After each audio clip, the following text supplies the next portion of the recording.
Hey guys, welcome back to another episode of Sam and Gino Talk Money. Today I'm going to talk about luck. I'm going to talk about the 4 different types of luck. I actually listened to this on a podcast during the week with Naval Ravikant. If you don't know who he is, there's a book about him called Almanack of Naval Ravikant. I'll link it below. Definitely you should buy that and read that book. So we're going to talk about the 4 types of luck. I'm going to talk about how they can help you, whether it be in business or just in regular life. So before I start, if you don't mind just hitting the like button, hitting the notification bell, leaving a comment down below, that'd be great. And let's get straight into the video.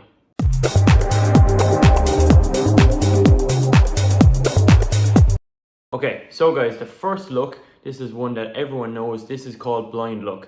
And this is something you have no control over, and it's simply being in the right place at the right time or meeting the right person at the right time. So this could be just something as simple as finding 50 euros on the ground, on the street. You just happen to be walking there and you found it. That's great.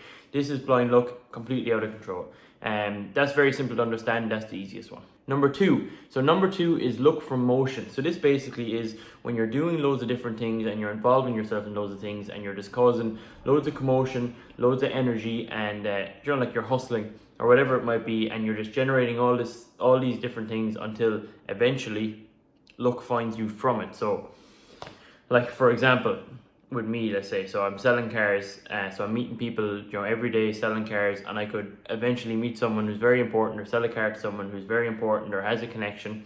I'm making these videos so someone could see one of these videos, they could like the video. I'm just causing these little motions in my life that are just constantly mixing. You could be as much as going to the same gym every day and you're meeting people in the gym, or bothering to talk to someone when you're queuing up for a coffee, and you're just, all these little things are just going to mix together, and it's like just basically just hoping something will hit. And that is the luck of motion basically, and this is something you can do yourself, and you just wait for it to hit, and you keep mixing different things, working hard on different things, putting yourself into different situations, going to places, talking to people.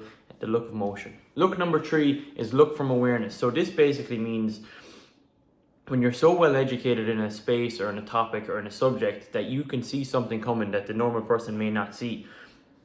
So basically this luck is brought up from your study, your hard work, your dedication to a topic. So for example, like, I don't know, if you're into watches, for example, so you could be like Nico Leonard up in Belfast.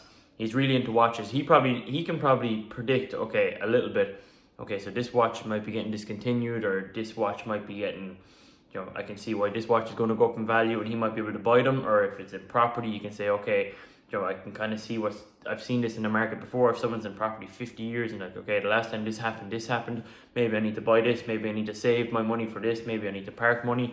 It can be anything along the lines of literally anything like that. So you're just so well versed in a subject that you can see a wave coming before anyone else could. So this is luck from awareness, again generated by yourself and the hard work that you put into the topic. Okay, and luck number 4, guys, is luck from uniqueness. So I had to put a little bit of thought into how to give an example of this, but I'm going to go down just the route of watches, just because I'm watching a shitload of watch YouTube at the moment, so it was just an easy one for me to come up with. So basically, luck from uniqueness is when you're so experienced and you've so much knowledge about a really, really specific subject that someone else's blind luck, for example, could lead to your luck from uniqueness making you benefit.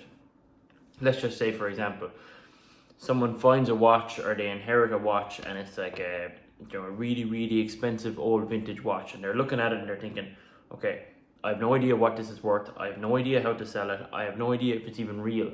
So they go and they look up authenticating vintage watches, and let's just say you come up and that's your thing that you do. Now your luck from uniqueness has basically led this person's blind luck to find you. You will then price the watch, authenticate the watch, and tell them whether it's any good or not, basically. And this gives you the opportunity then possibly to be able to buy this watch and sell it for a profit, or to be able to find some, be able to buy the watch off them and have this really unique piece. And this is basically when 2 looks combine, and this is probably the hardest one. But when you're basically so good at something and you're the only person that can do it, and the only person, or one of very few people that can do this, that whenever something needs to be done with this, it comes to you. And this is luck from uniqueness, which is a very, very special one. So guys, that is the 4 types of luck. Let me know if you've fallen into any of them, or if you're working towards any of them. 3 out of 4 of them can be generated yourself, and there's something you can work on yourself, and then you hit the lucky draw someday. Let me know what you think of the video, guys. Hit the like button, hit the subscribe button, hit the notification bell. Thank you all so much for watching, and we'll see you in the next one.